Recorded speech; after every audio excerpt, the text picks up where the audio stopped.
ಮಜ್ಜಿ ಮಸಾಲ ಎಂತ ಅಡಿಗೆಯ ರುಚಿಯಾಗೋ ರಹಸ್ಯವು 20 ರೂಪಾಯಿ. ಬಗೆದಷ್ಟು ಬಯಲಾಗ್ತಾ ಇದೆ ಮಂಡ್ಯ ಜೈಲಿನ ಕರ್ಮಕಾಂಡ.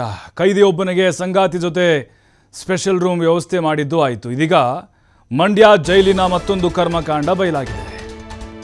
ಇವು ಜೈಲು ರೆಸಾರ್ಟು ಅಂತ ಗೊತ್ತಾಗ್ತಿಲ್ಲ. ಪರಪ್ಪನ ಅಗ್ರಹಾರದ ನೋಡ್ತಿದ್ವಿ, ಬಳ್ಳಾರಿ ಜೈಲು ನೋಡ್ತಿದ್ವಿ, ಈಗ ಮಂಡ್ಯ. ಅಲೋಕ್ ಕುಮಾರ್ ಮೊನ್ನೆ ಅಷ್ಟು ಬೈದು ಹೋದ್ರು ಕೂಡ ಇವ್ರಿಗಿನ್ನೂ ಬುದ್ಧಿ ಬಂದಿಲ್ಲ. ಏನು ಬೇಕೋ ಅದು ಸಿಗುತ್ತೆ ರೀ, ದುಡ್ಡು ಕೊಟ್ರೆ ಎಲ್ಲನೂ ಸಿಗುತ್ತೆ. ಬಾಯ್ ಬಿಟ್ಟು ಹೇಳಬೇಕಾಗಿಲ್ಲ ನಿಮಗೆ ಏನೇನು ಸಿಗುತ್ತೆ ಅಂತ. ಅವರೇನು ಕೈದಿಗಳು ಅಥವಾ ಮಜಾ ಮಾಡ್ಲಿಕ್ಕೆ ಹೋಗಿದ್ದಾರೆ, ಟ್ರಿಪ್ ಹೋಗಿದ್ದಾರೆ ಅಂತ ಅನಿಸ್ತಾ ಇದೆ. ಜೈಲಲ್ಲಿ ಸಕಲ ಸವಲತ್ತು ಕಲ್ಪಿಸೋಕೆ ಒಂದೊಂದು ರೇಟ್ ಫಿಕ್ಸ್ ಮಾಡಿದಾರಂತೆ. TV5 ಕನ್ನಡಕ್ಕೆ ರೇಟ್ ಲಿಸ್ಟ್ ಕಳಿಸಿಕೊಟ್ಟಿದ್ದಾರೆ ಕೈದಿಗಳು. ಲಿಸ್ಟ್ ಹೇಳ್ತು ನಿಮ್ಮ ಮುಂದೆ, ಎಷ್ಟೆಷ್ಟು ರೇಟು ಯಾವುದಕ್ಕೆ ಅಂತೇಳಿ. ಸಹಿ ಜೊತೆಗೆ ಹೆಬ್ಬಟ್ಟಿನ ಮುದ್ರೆ ಹಾಕಿ TV5 ಕನ್ನಡಕ್ಕೆ ದಾಖಲೆ ಕೊಟ್ಟಿದ್ದಾರೆ. ಜೈಲಾಧಿಕಾರಿ ಶಾಂತಮ್ಮ ಹಾಗೆ ಸಿಬ್ಬಂದಿ ವಿರುದ್ಧ ಗಂಭೀರ ಆರೋಪಗಳು ಬಂದಿದೆ. ಇವರ ವಿರುದ್ಧ ಕ್ರಮ ತೆಗೆದುಕೊಳ್ಳಲೇಬೇಕು. ಅಲೋಕ್ ಕುಮಾರ್ ಅವರು ಒಳ್ಳೆ ಕೆಲಸ ಮಾಡ್ತಾ ಇದ್ರೆ ನಿಮ್ಮ ಮೇಲೆ ನಮ್ಗೆ ಗೌರವ ಇದೆ, ಪ್ರೂವ್ ಆಗಿದ್ದೆ. ಆದರೆ ಅಲ್ಲ, ಸಾಕ್ಷಿ ಇದೆ ನಮ್ಮ ಹತ್ರ. ಒಂದೊಂದು ಸೇವೆಗೆ ಸೇವೆ ಅಂತ ಹೇಳಲ್ಲ ನಾವು, ಒಂದೊಂದು ಕೆಲಸಕ್ಕೆ ಒಂದೊಂದು ರೇಟ್ ಫಿಕ್ಸ್ ಮಾಡಿದ್ದಾರೆ. ಜೈಲಲ್ಲಿ ಪಾಪ ಕೊಲೆ ಮಾಡಿ ಹೋಗಿದ್ದಾನೆ, ರೇಪ್ ಮಾಡಿ ಹೋಗಿದ್ದಾನೆ, ಕಳ್ತನ ಮಾಡಿ ಹೋಗಿದ್ದಾನೆ, ಕಂಬಿ ಅಣಿಸ್ತಾನೆ. ಪಾಪ ಜೈಲು ನರಕ ಅಂತಾರೆ ರೀ. ನರಕ ಯಾರೇ ಅಂತೀವಿ?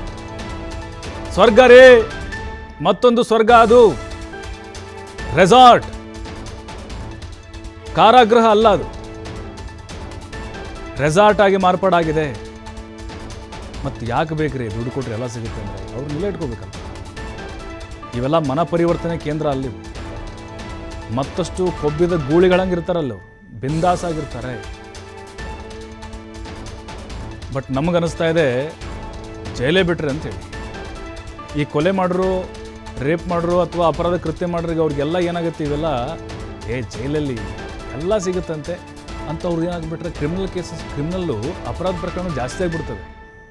ಇವೆಲ್ಲ ನೋಡಿ ನೋಡಿ ನೋಡಿ ನಮ್ಮ ಜೈಲಧಿಕಾರಿಗಳು ಏನು ಕತ್ತೆ ಕಾಯ್ತಾ ಇದ್ದಾರಾ ನೋಡಿ. ಲಿಸ್ಟ್ ನೋಡ್ತಾ ಇದ್ದೀವಿ. ಒಂದೊಂದು ಕೆಲಸಕ್ಕೂ ಒಂದೊಂದು ರೇಟು ಫಿಕ್ಸ್ ಮಾಡಿದ್ದಾರೆ. ಹೆಬ್ಬಟ್ಟು ಸೈ ಮೂಲಕ ಕಳಿಸ್ಕೊಟ್ಟಿದ್ದಾರೆ TV5ಗೆ. ಎಕ್ಸ್ಕ್ಲೂಸಿವ್ ಆದಂತಹ ಮಾಹಿತಿ ಇದು ನೋಡಿ. ಕನ್ನಡದಲ್ಲಿದ್ದಾವೆಲ್ಲ ಅಕ್ಷರಗಳು, ಯಾವುದಕ್ಕೆ ಎಷ್ಟೆಷ್ಟು ರೇಟು ನೋಡಿ. ಕೈದಿಗಳ ಒಂದೊಂದು ಸೆಲ್ಲಿಗೂ ಒಂದೊಂದು ರೇಟ್ ಫಿಕ್ಸ್ ಮಾಡಿದ್ದಾರೆ. ಅಂದರೆ ಸೆಲ್ ಮೇಲೆ ಇದು ರೇಟ್ ಫಿಕ್ಸ್ ಆಗಿರುವುದು.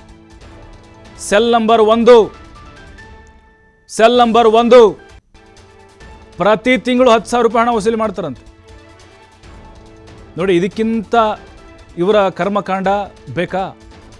ಹೇಗೆ ನಡೀತಾ ಇದೆ ಅವ್ಯವಹಾರ ಇದು? ಅಲೋಕ್ ಕುಮಾರ್ ಅವರು ನೋಡ್ತಾರೆ ಇದನ್ನ.